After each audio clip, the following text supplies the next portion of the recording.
Köszönjük mindenkit! Hát ahhoz, hogy megértsük azt, hogy itt mi történik, ahhoz először kell egy kis motiváció. Ez egy atomerőmű, az egyik kedvenc programozási nyelvemben a táblában. Vannak neki szabályozódai, van neki egy teljesítménye, és van egy küszöb, amit ledobott az Isten az égből, hogy annak mindenképpen alatta kell maradni, különben felrobban az egész és mind meghalunk. Az okos fizikusok kitalálták, hogy ha betolunk egy szabályozódat, akkor pontosan hogyan változik a teljesítmény, annak, hogy a pöcs helyén kell, és utána megcsinálunk egy esetszékválasztást, hogy ha kisebb az új teljesítményt megcsináljuk, ha nem, akkor nem csináljuk meg, hanem dobunk egy hibaüzenetet. Jó, következő kérdés, ki az, aki ment már be másnaposan egyetemre? Na igen, hogyha ez történik, vagy simán fáradtak vagyunk, akkor lehet, hogy ezt a relációs jelet ottan fordítva írom.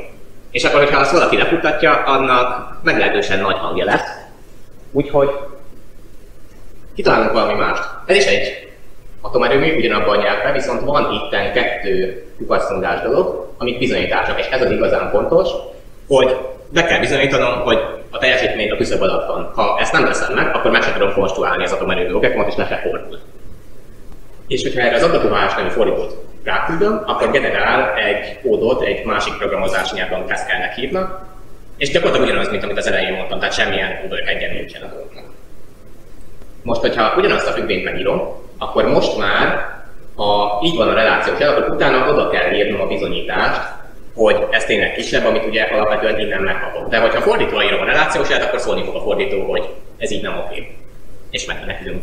Amit én csináltam, az az, hogy használhatóvá tettem, mert most nem az. Amikor először kipróbáltam az adatovást, akkor 3 hónapig nem bírtam telepíteni.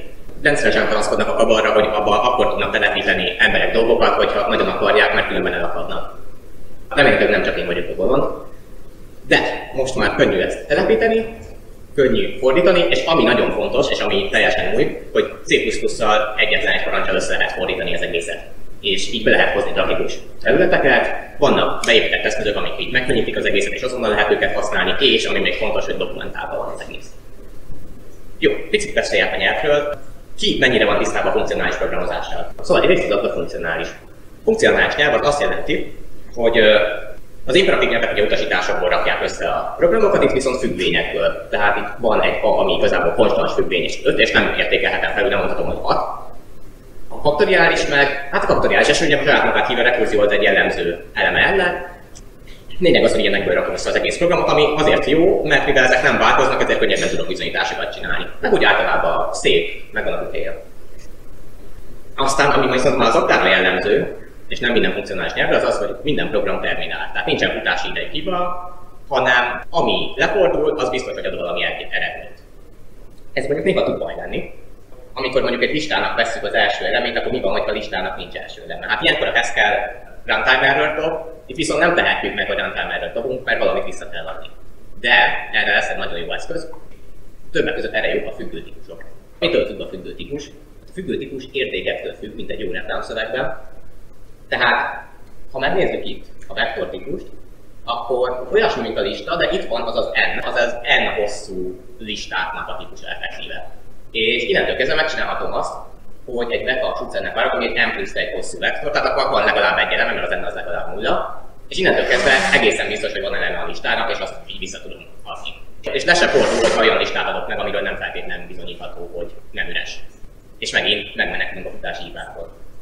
Függőtípusokkal még bizonyításokat is lehet csinálni. Az a trükk, hogy az állítás az egy függőtípus, aminek ha van eleme, akkor igaz, és bizonyításhoz gyakorlatilag azt jelenti, hogy konstruálunk egy elemet. Itt például ez az összeadás asszociativitásának a bizonyítása, tulajdonképpen ez is egy függőtípus, ami így a két számot várja, és ez egy induktív bizonyítás, itt van például az indukciós feltevés. Jó, most jön az, hogy mit csináltam. Hát, telepíteni az egészet, azt így lehet, simán sudo-aktal le lehet szedni, és az letölti a QT-t is, letölti az adatát, letölti az adatovást, mindent, amit kell. Vannak Linux-ra is telepítő szkriptek, meg Windows-ra is telepítő szkriptek, ha valaki az adatot nem szereti, vagy nem elérhető, tehát így tényleg vannak opciók. De a nagy része annak, amit csináltam, az ebbe a Skeleton nevű rekóba van. Hát, ami benne van is van a nevében, hogy ez egy váz.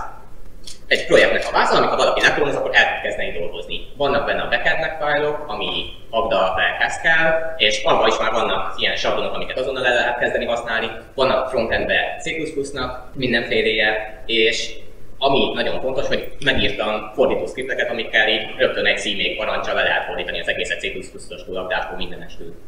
Azonnal el lehet kezdeni tényleg dolgozni, és kezdünk is eldolgozni. Ezzel tudjuk elkezdeni.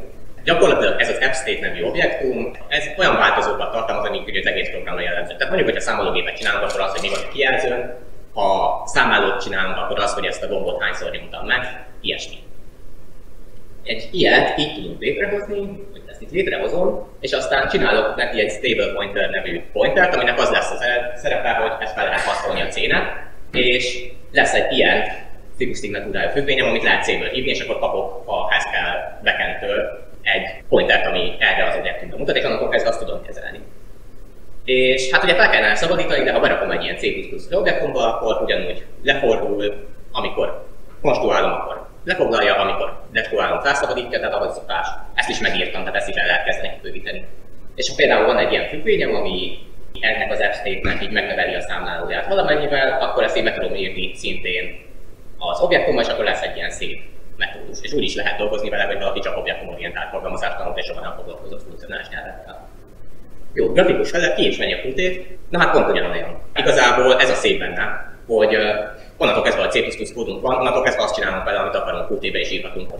Vannak tesztek is, így gyakorlatilag 3 különböző nyelven ki tudom ezt találni, és van egy dokumentáció, ami nagyon fontos, egy szép, informális, kedves angol nyelven van, és lehet ebben hasznos dolgokat is csinálni, például pontos valós aritmetikát. És ez ilyen nagy számológép, ami nem kereti. Na, Future. Viszonylag sok túlt előre megírtam, amit azonnal lehet használni, de a Future az egy olyan izgalmas dolog, ami akár önmagában is hasznos lehet, és Haskellbe is, nem csak magában. Ami ebben szép, az az, hogy a C++-nak az std Future-ét imitálja úgy, hogy így lehet ilyen háttérszálaknak az eredményét bevárni, de abban még izgalmasabb, ezt még meg is lehet szakítani. Hát hogyan lehetne megoldani, hogy simán hívnánk a C-be exportált függvényt, akkor ez egy szinkron hívás lenne, az nem jó. Ha std-set belinkom, akkor nem lehet megszakítani, de ha van egy őrszálam, vagy butcher thread, ami így a számítási szállal párhuzamosan fut, és felébresztem, akkor megöli a számítási szállat, és visszadob valami default értéket. Ezt meg lehet csinálni, és vagy rendszerszámokorokkal lehet azt felébreszteni, hogy nem annyira stabil, vagy van a Haskellnek egy mvar nevű eszköze. Ilyen picit olyan, hogy így adatot is lehet átvinni vele, de így várni is lehet, mint egy doboz, amiben belerakunk dolgokat, VS dolgokat várhatunk rá, ilyesmi. Így néz ki maga a Future. Hát igazából van egy mvar, amiben ha belerakok egy dolgot, akkor felébreszti ezt, aki megöli ezt, és ide bedob egy default értéket, ha meg nem rakok be ide, akkor ez meg lefut és berakja az eredményt. Így néz ki magába audába. Itt megírtam a függvényeket, amikkel ki lehet exportálni, létre lehet hozni ilyesmi, és C-be ez így fog kinézni. Gyakorlatilag két stable pointer, és azokat így lehet a runtime-nak a saját függvényeivel piszkálni, mert így az sokkal gyorsabb, mint hogyha a Haskell-ben hívnék. De ugye mindig fel kell szabadítani a pointereket, kivéve, ha ugye C++-ban vagyunk, és megcsinálhatok neki egy wrapper objektumot, és még azt is meg tudtam csinálni, hogy a konstruktorba be lehessen rakni egy függvényt, és akkor mindent megcsinál. És örömmel tudom jelenteni, hogy 2 óta fönn van a Hackidgen, úgyhogy bárki Cabal dependency listába beírhatja, és boldog lehet vele, úgyhogy az a publikáció is megvan. Hát ilyen idézőjeles publikáció. Jó, mérések. Hát az a köze ennek az egésznek, hogy ezek van-e értelme egyáltalán, mert van más. Van az Applának a régi fordítója, meg van a POC nevű programozásnál, amit említettek mások, amit még iparban is használnak, hogy akkor minek ez.